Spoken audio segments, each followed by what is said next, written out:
episode of the Top Shooters podcast. Totally just butchered the fade out. Let's try that again. There we go. There's a little bit of better fade. But it's a big night on the Top Shooters podcast. The co-host, the Big Duke, is coming down with a fever. And I think he might have to have a shoulder surgery tomorrow. So it's just me here tonight with a very, very special guest. Our first ever guest on the Top Shooters podcast. And he's getting a full introduction here. We have Ben Kukainis. He is the owner and operator at Fantasy Sports, professor at Rowan. Owner and operator at Fantasy Points. We make sure we get that right. Professor at Rowan University, two-time grad at Rutgers, a wizard of graphic design, has the greatest first name in the history of mankind, and most importantly, a top shot collector. Ben, welcome to the show. Thank you, man. I really appreciate it, Ben. I'm always behind the scenes with everything, so I don't know how to take compliments of an introduction like that, except for I really appreciate it. And yeah, it's pretty cool how this just organically happened. Happy to be here. Yeah, no, I thought, it was interesting. Michael and I, my normal co-host, we thought this Top Shot thing was kind of cool. We're like, well, let's talk about it a couple nights, practice our podcasting skills. We hopped on the NBA Top Shooters Discord and was like, hey, anybody want to chat some night about Top Shot? Sure enough, we got a response. And I'm like, oh, who is this guy? And I'm like, oh, he's got 16,000 followers, owns his own company, Fantasy Points. Sorry, I butchered that in your glorious intro there, but Good. It's pretty cool. All good. It's 1,600. I don't want to get too full of myself. Hey, man, but 16,000 might be coming. I said. Yeah, give me a year. Give me a year or two. What the Fantasy Points that has that's a different story, doesn't it? Different, yeah. Oh yeah, different story. Well, and our other co-owners and majority owners, they're past like six figures and everything like that. So like I said, behind the scenes, man, I enjoy the silent credit. There you go. No, that's awesome. But I guess just to start, tell me about how you got into starting that. Or I know you said you're owner or co-owner of Fantasy Points. The website is awesome. I know that it's like daily fantasy, season-long fantasy, betting tips. Seems like you guys got everything. Yeah, sure. So I've been in the industry for about 8 years, since 2013. And our majority owner, John Hansen, he founded fantasyguru.com all the way back in 1995, when people were, I guess, slowly making the switch from pen and paper scoring in fantasy to, early online. But yeah, so he founded that in 95, and the company just grew and grew, and great experience. But eventually, as we got bigger, we were bought out, which is awesome and very exciting. Yeah. And then there was just sort of a difference of opinion and direction of the company. Mm-hmm. So myself, John Hansen, and a few other guys who had been with John since 2009, 2010, we took a step back, left the company, and sort of just regrouped. We took a year off, regrouped, and just started this last April. It's been awesome. So far the subscriber numbers. It's been great, and it's fun to have started something from scratch. Like when I came on to Fantasy Guru, they had already been in operations for 20 years, almost 20 years.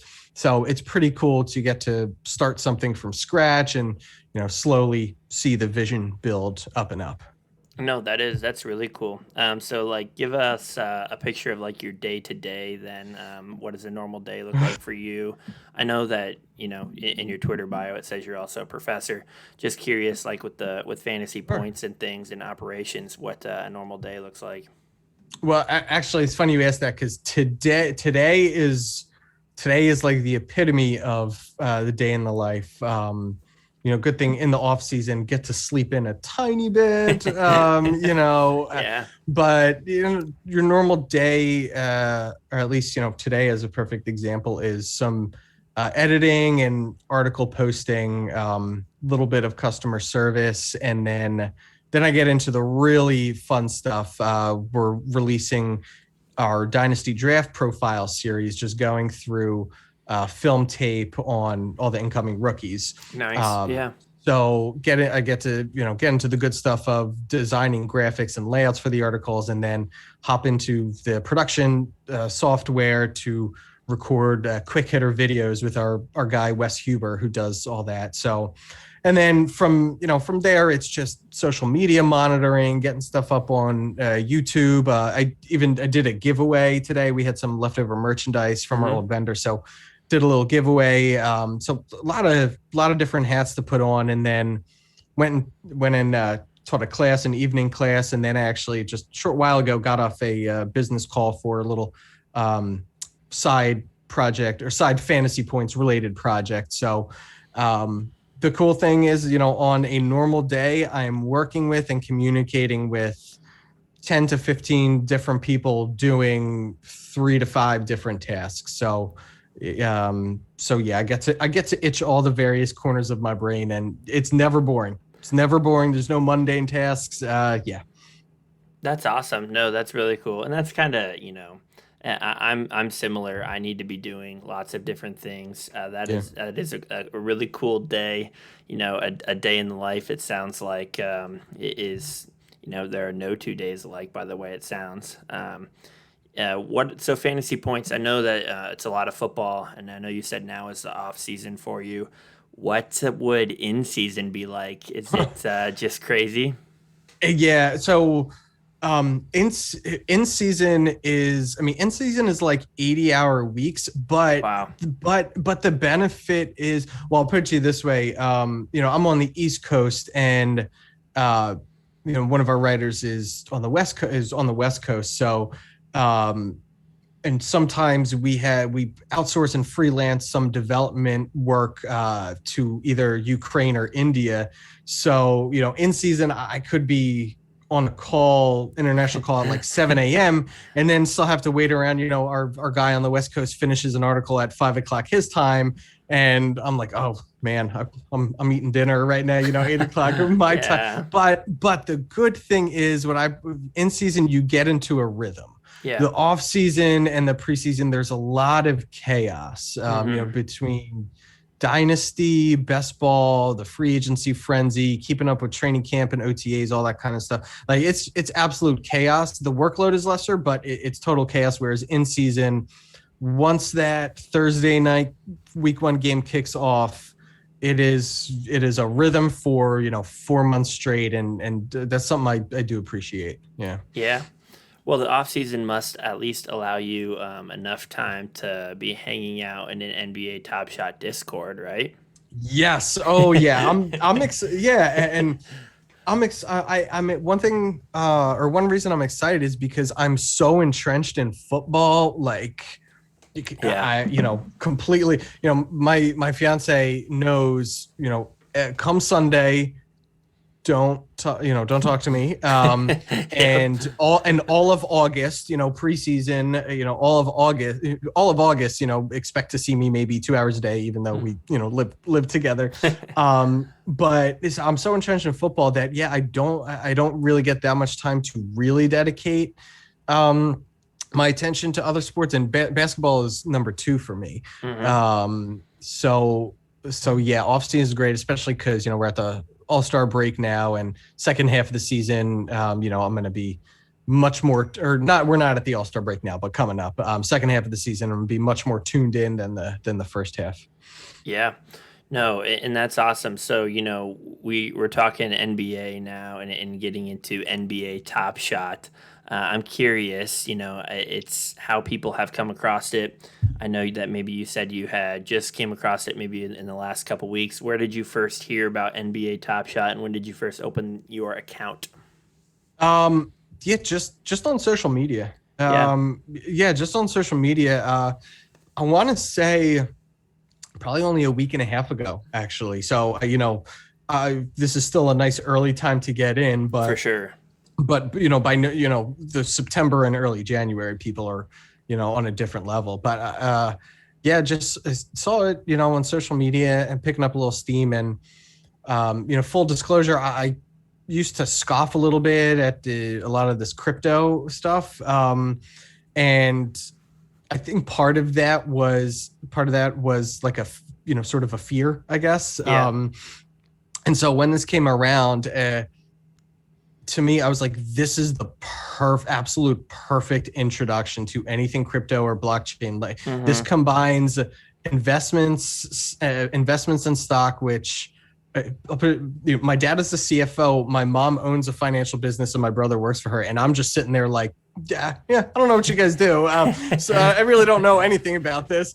So this was like the perfect, introduction or, stepping stone between the two. And it's combining sports with cryptocurrency, and I guess it remains to be seen in terms of things like blockchain and cryptos, how big and how much of the future it is. But I don't want to miss this train. That's Exactly. what it comes down to. Yeah, it's the FOMO that gets me. It's definitely the fear of missing out.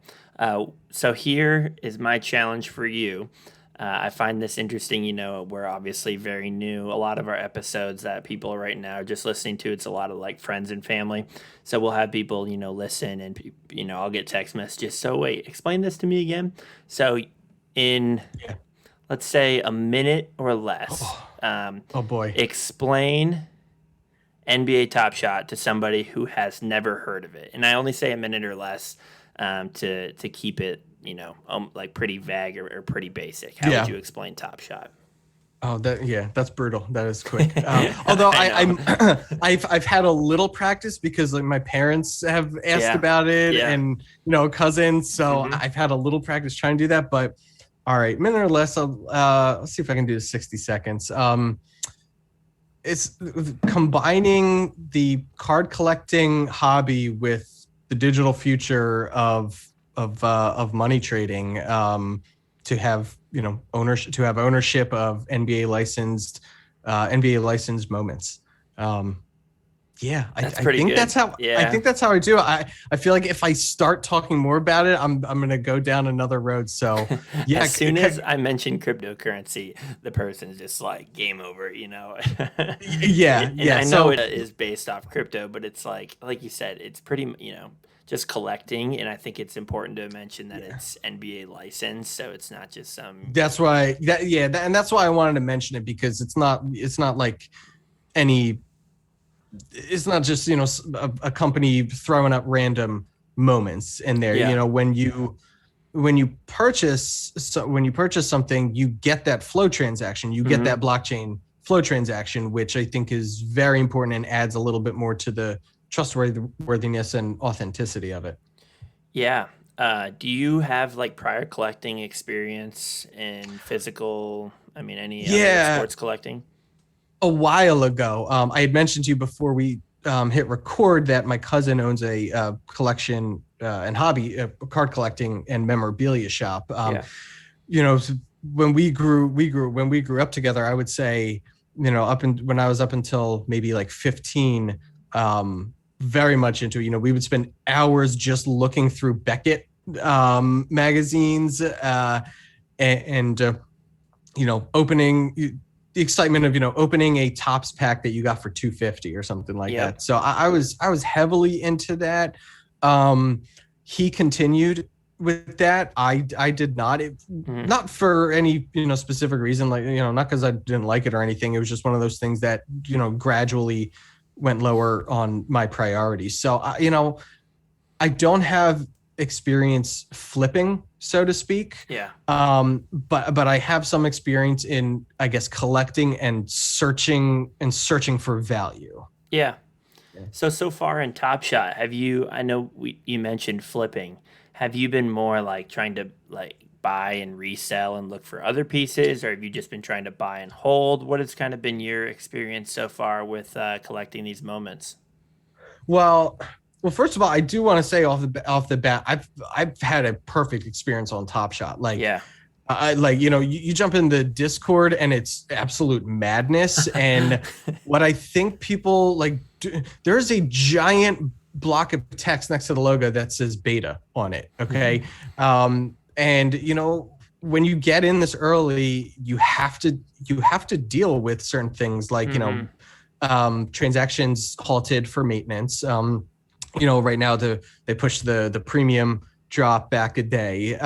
So I just want to say I've had a great experience, and like everything that's going on, I completely understand. Yeah. The amount of people they're dealing with. But so now that I said that, I've changed my approach a few times. I'm still holding majority. Yeah. I'm still holding majority, and I like to curate a collection instead of just gather up. So like when I first started, I mentioned again off before we clicked record of my Latvian heritage, my Baltic heritage. Like I started off looking for Baltic players because it interested me. Like as much as obviously, give me a LeBron James or give me a Luka Doncic. It was out of my price range when I, first starting. Yep. So I really started to try and just like curate a collection. So, I got a showcase now with Porzingis early adapter, which I don't know. I got to double check. Either his or Trae Young was the very first early adapter ever made. I'm hoping that it was the first because I don't know, 5 or 10 years down the line, that could provide nice returns. But for sure. Davis Bertans metallic and Jonas Valanciunas denied, and then a Sabonis just a common. So I tried to just sort of build something that was unique, and at least to me, because for me this isn't about making a quick buck, or this isn't for me even about how can I make $1,000 in a month. Yeah. For me, it's I want to build something personal special. And then I've been looking for some Sixers cards. Fortunately, some Simmons and Embiid have just been, outside of a Series 2 common, they've been kind of crazy. I want to say the only one that I'm definitely going to hold on to is the Tyrese Maxey debut, because it was his debut and it was his first 2 points. And so, I'm eager when Top Shot retroactively assigns those rookie badges. So, I guess that's a long way of me just saying I haven't been flipping that much, but I've been flipping when I feel that something isn't a good fit for my collection, or when something just seems to be sitting there and when I don't have a plan for it. Like right now, the majority of the moments I have, like I have a solid plan. Yeah. No, it sounds like, would you call your collection a, combination of, because, to me it seems like there's two different ways, and there's collecting and there's like investing. Are you buying some of your favorite players because that's who I watch and that's who I think is going to be fun to follow, and then there's people you're investing, like I think this player has value. Would you call it more so a combo of some of your favorite players and some moments that you just think will add in value over time? I think it's a perfect combination, and I'll give you an example. So I mentioned this Baltic players showcase. One thing now I'm deciding, as much as I really want to hold on to that showcase, as one thing I'm now deciding is, okay, how much value or how much growth will a Bertans have? It might be actually I'll tell you real quick, is it 1 or 2? It's a Series 1 out of 299, metallic gold LE, solid moment to have. But realistically, would I have a better chance of investing for a more return on investment in the future if, let's say, because I'm already up, I think, $350 on him alone. Yep. Would I be better off flipping that, getting just a common Bertans so that I can still have that Baltic player in the collection, and instead using, that, I think, I think he's going for 780 or something now in metallic, using that towards something that I see growing in the future. So it absolutely is a combination. Yeah. Yeah. So I got your boy pulled up here for anybody viewing on YouTube and in the marketplace. And yeah, it looks like the metallic, and these obviously fluctuate, but it's going for 750 right now. And I don't know. One thing I just think is so interesting, or one strategy, and let me spitball this by you and just see what you think. But you get like some people like, for instance, and I'm bad at pronouncing his name. I call him Bertans because that's how it reads. So, him, he has, and I have it pulled up again here. Anybody who's viewing on YouTube, you can see he has his one moment. There's the three different variations, and you can see what they're numbered out of, this. And if you're kind of new, this is how many of the cards or moments there are. So numbered out of 299, numbered out of 50, and numbered out of 3,999. You get some players, like right now I have a Giannis. It's, the one level above common, whatever that is. But there's so many Giannis moments. There's so many, he has his commons numbered to 15,000. And these packs are coming out.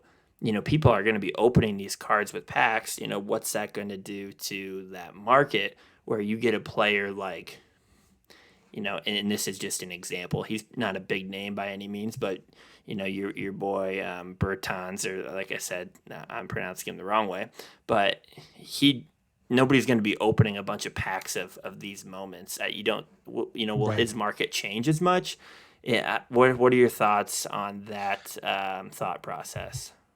Yeah, that's a great question, because I think part of that is a risk. Down the road, I think you will find a lot of niche collectors. So like down the road, you will find people that want the metallic Series 1. Mm-hmm. And they may get their hands on a lot of the big guys.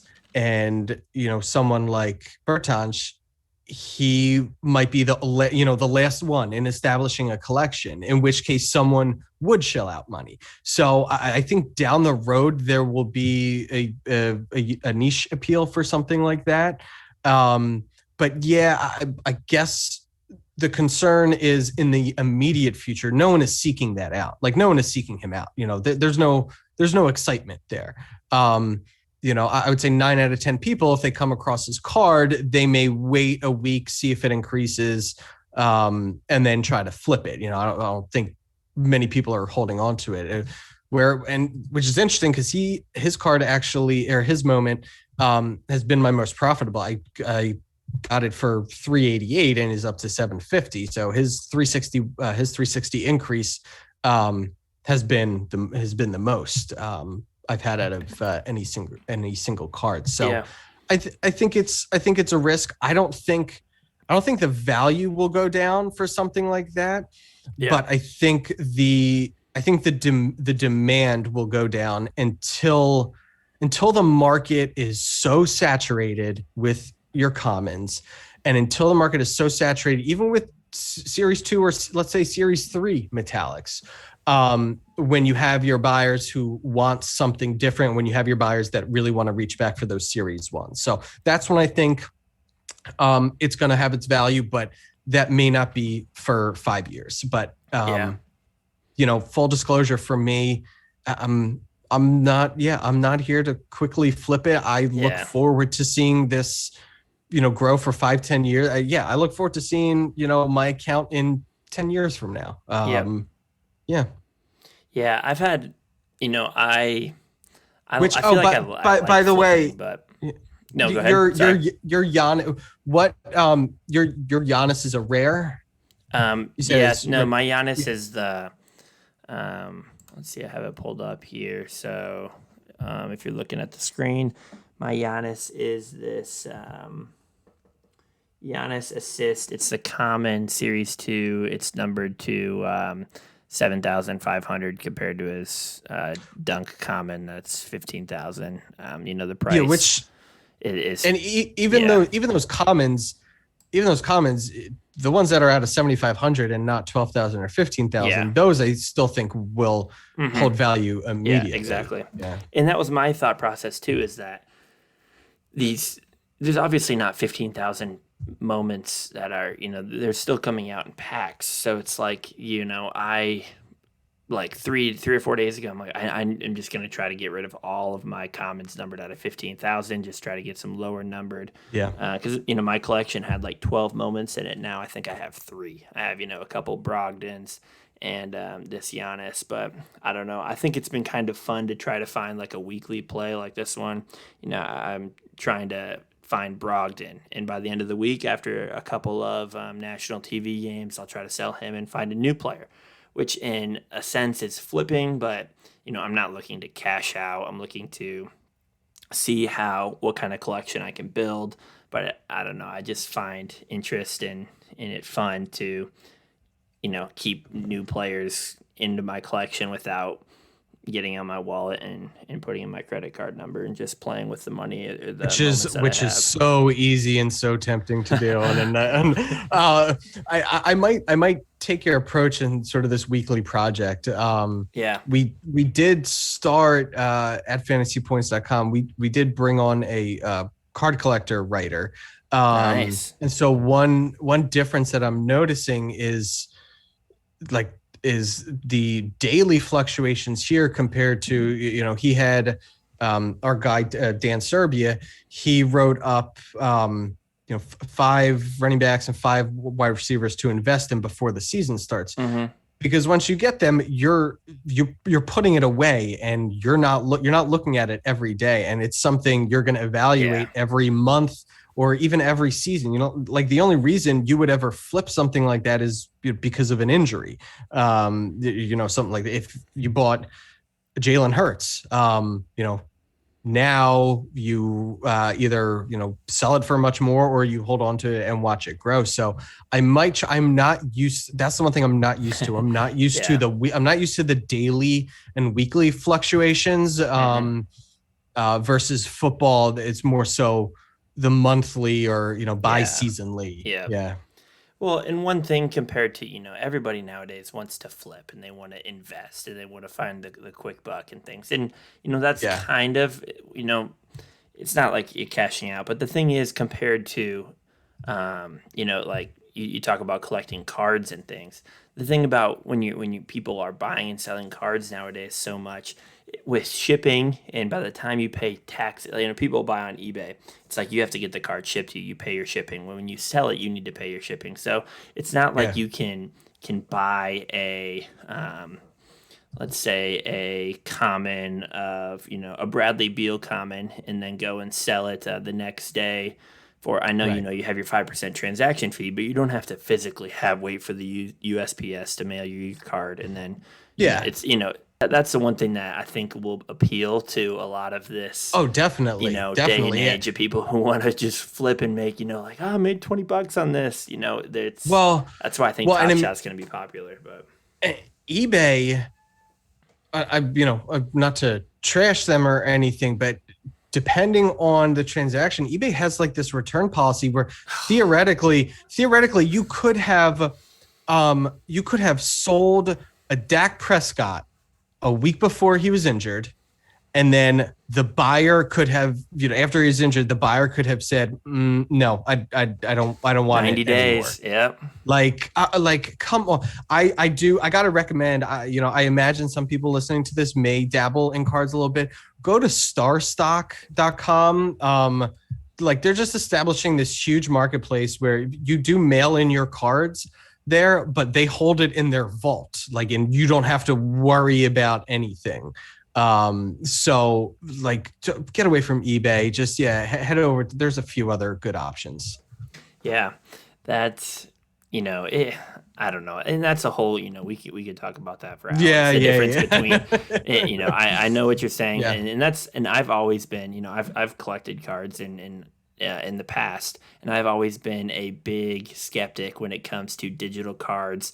I've always laughed at it, thought it was hilarious when people post their digital cards, and now here I am like indulged in Top Shot, and I just think that it does go to say that, this is finally they got digital cards right. Like Panini and those people have tried. They've tried to do the digital, the blockchain, and have your online card portfolio. But I think that Top Shot is finally getting online cards right, and you can tell by the momentum it has, even with the NBA players, and every day it's just gaining notoriety and momentum. I mean, they got good. I know Mark Cuban; he's an investor, I think. I mean, so yeah, they got good backing. There are times that you feel a bit helpless with these. Like the big stars getting involved is great for the product itself, but there are times where it's like you'll see some of these people pushing it and opening a pack, and a lot, they might be talking about legendary cosmics and things like that, and you're like, well, a friggin' Rajon Rondo legendary is $7,600 right now. No thanks. I'm really trying to just get like this Kawhi or this LaMelo, just the common, Exactly. So I do think there are times where your average user can feel a little bit lost, and rightfully so. Mm-hmm. Yeah. So pack drops. I know we've been messaging the last few days. Our queue number got a big pack drop coming tomorrow. What are you feeling your number is going to be in the line tomorrow? You know what? I'm 0 for 3. I'm 0 for 3 recently. Mm-hmm. And I think I've done enough of my due diligence and put out enough positive energy into both the universe and into Top Shot specifically, and I'm gonna get a sub 10,000. Aren't they doing like 11 a little over 11,000? And I know you were clear. You were what, 14? Yeah. I think I was. What was that? I think I was just under 10,000. They were giving like 5,000 packs, and maybe I was. Oh yeah, that's think right. Was, you were even closer. In 4 digits. It felt really good after 50K. The last drop, but I think I still missed out by about 2,000 or 3,000 people. Well, but here's the thing, though. They're doing it right. So many people are complaining about the random queue line. I get that. But there are things you have to do to block out the automated accounts and bots, and that's something. Like, I would rather be in the waiting line early and miss out on a pack than be in the waiting line and know that all of those packs went to actual people that will put it on the marketplace, rather than knowing that I've got wherever, but the first 1,500 packs were completely automated by a machine that just tracks it. Like, it's what they have to do for 100%. Now. And dude, it's like it's nice to not have to be able to. Okay, we're doing a pack drop at this time. It's nice that it's not the random order, so you don't have to be literally on your phone smashing a button as soon as the time. Like, that's just a bit silly. Now I'll put you this way also. That's people complaining about, like, transactions being down or not able to log in. That's something that would crash the site. That's something sure. because you have 80,000 people that know, okay, I have a 10-minute, 20-minute, 30-minute window to get into this line. That's fine. If you have 50,000 people that are trying to smash that button, the site, that's what would crash the site completely. That's a great point. And I can tell you from experience, having 3 or 4 years ago, the biggest draft weekend. So like third preseason week, the biggest draft weekend for fantasy football. We had just put out our most recent projections and cheat sheets at like 11 a.m. and all the people are doing those drafts on the Sunday, and the site plummeted. There was the site plummeted. I would say there was, our servers weren't nearly as powerful as what they're having. But guys, if you really think that first come first serve is best, 80,000 people are agree with you, and the site is going to completely crash. So just deal with it for now. No, that's great insight, especially, you have knowledge in that. It's traumatic. It's traumatic to this day. The third week in August, I always just cross my. We're so much better off now, but I cross my fingers. So. All right. So to wrap up our Top Shot discussion, the future of Top Shot. I know we could talk 1 week, 3 weeks. We said 5 years. You talked about your collection in 10 years. Let's just go immediate future. I know it's so hard to predict. It is, who knows where this could even be in a month. But let's just talk the next month. For somebody who's new to Top Shot, what is your perspective, your thoughts on how we're going to see growth, if we're going to see growth, or what things are going to be like, what maybe we could expect over the next couple weeks? So for any new people, I would say hang in there, because I think two things are going to happen. I think the base is going to grow, but I think the market is going to drop. I think it is going to dip, and we've seen this. You probably saw this past week. A lot of return on investments.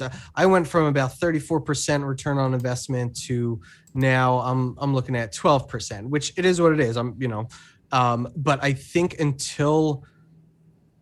something like this, this product has to weed out the people who don't take it seriously. And I think it really has to weed out the people that are trying to make that quick buck.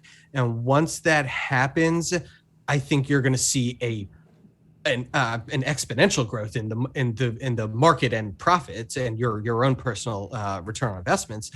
But I think it's going to take some time for your average user to either realize that they want to go all in, or for them to realize that it's not for them. And until that happens, I do think you're going to see limited return on investments, if any. So if you're in the red, if you're down 5, 8, 10, percent, just hang in there. You should have known that you should have known that could have happened. So just hang in there. For sure. I mean, it's not a quick buck. It could be a quick buck, but I don't know if anybody is even completely sure how the payout structure is right now. So whatever money you put in, that's what, we talked about. Don't put in, thousands of dollars if that's not something you're okay with having sitting in there for a year. Chuck in, $100, 50, whatever, you feel comfortable with. That is money that you feel comfortable not using for the immediate future. Because, to be honest, I don't even know how to get money out right now. I couldn't even... If I wanted to cash in my collection now, I don't know how that would even work. I know that, you can cash it out into your wallet or take the fee and things, but it's not something I even need to research. But I think that is a great point to just stay with it. We talked about some numbers. I have the market pulled up here for anybody watching on YouTube. Ben, you said your username is Whale Vault 1 on Top Shot. Is that right? My user, yes, Whale Vault 1. I think my return investment is about 200,000%. Now my username is BK_points. Oh, nice. I really thought that this is you with 6,232 moments for a value of $38,255,838. Yes, after this call, I have to get on the phone with my travel agent who's in Fiji right now. Yes. No, that's awesome. Well, again, I really appreciate you coming on. Tell us how we can support you and your company, everything that you're doing. Tell us how we can support you. Head to fantasypoints.com. We're currently running a early bird special. If you get it now, you get 20% off in price. You can even sign up for a basic free count. I think you have a 48-hour free trial. But if you're really, looking forward to the draft, and I guess you want to get a better sense of what Fantasy Points is, we will be releasing our draft guide, our NFL draft guide in the coming weeks. And just you sign up for a free account, click the add-on of the draft guide, and yeah, I think you get a 48-hour free trial. Like a 48-hour access trial. So you sign up for a free account, and for 48 hours, I think you have either standard or premium access to the whole site. We have a hop in Discord also, not as much right now, but in season, if you're in our Discord in season and you head to the Sweat channel on Discord on a Sunday at 7:00 when the 4 p.m. games are wrapping up, it is madness, but sweaty. It is sweaty, but we have a great subscriber base. All our subscribers are like here to support one another. We always got screenshots of people winning and all, just supporting a lot. So fantasypoints.com, currently 20% off, already baked into the price. On Twitter, follow me on Twitter at BKUKAINIS. So if you have any questions or about the site or trouble, let me know, and I will definitely get you taken care of. Yeah, no, that's awesome. And again, I do really appreciate you coming on. If you see our logo, this was done by Ben out of the kindness of his heart. We said, hey, come on the podcast. We're just a couple of guys, trying to talk about NBA Top Shot. Boom, says, all right, let me get you a free logo. I'm going to use my graphic design, skills and dish this out a logo. Like, that was just so cool. We really do appreciate that. Our first ever guest. And if nothing ever comes of this podcast, if no one ever listens, at least we know we got a friend in Philly that we can shoot the shit with NBA and get some great NFL advice with our fantasy. And again, all around, I just really appreciate you coming on. My one closing thought is there's one moment I will spend on for there's one moment, if it ever comes out, there's one moment I will spend on for purely masochistic purposes. Let's hear it. Purely masochistic. You see the jacket I'm wearing. Yes, our YouTube audience loves the 76ers jacket. If the Kawhi quadruple bounce in the playoffs ever becomes a moment, I will buy that as just purely out of masochism. I sunk to my knees during that play, but like I wasn't mad. I was like, that just happened, and that was one of the coolest things I've ever seen. Let me go in a corner and cry real quick. So for anybody listening on the podcast, I'm going to do a quick description. Ben, again, is in Philly. He's got the sweet zip-up jacket, big old-school 76ers logo. Mitchell and Ness. Mitchell and Ness with the colored collar.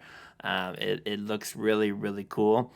And that is hilarious. I actually just saw that video somewhere like just a few weeks ago, and I didn't actually realize. You say triple bounce, like it looked like it was like 8 bounces. That hit I think every it was part of the. I think it was quadruple. And I'll be on after the second bounce. I knew it was going in after the second bounce. Have you ever seen a shot like that? Regulation 2 minutes hit that many points. Buzz beater. Yep. I remember playing beer pong, and any surface it hits, every bounce is like a cup. That one would be like, I've never seen hit so many. Drink big time for that. Yeah.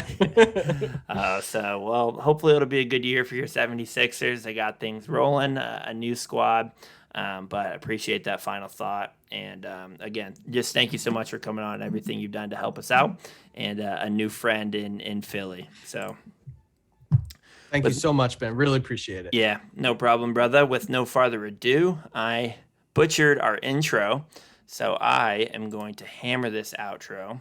And that is it for our third episode. Check the mic and make sure it sounds right, boys. And appreciate Ben coming on the show. We'll be back with another episode tomorrow night with Michael, as long as he's feeling well. Again, thanks everybody for your support.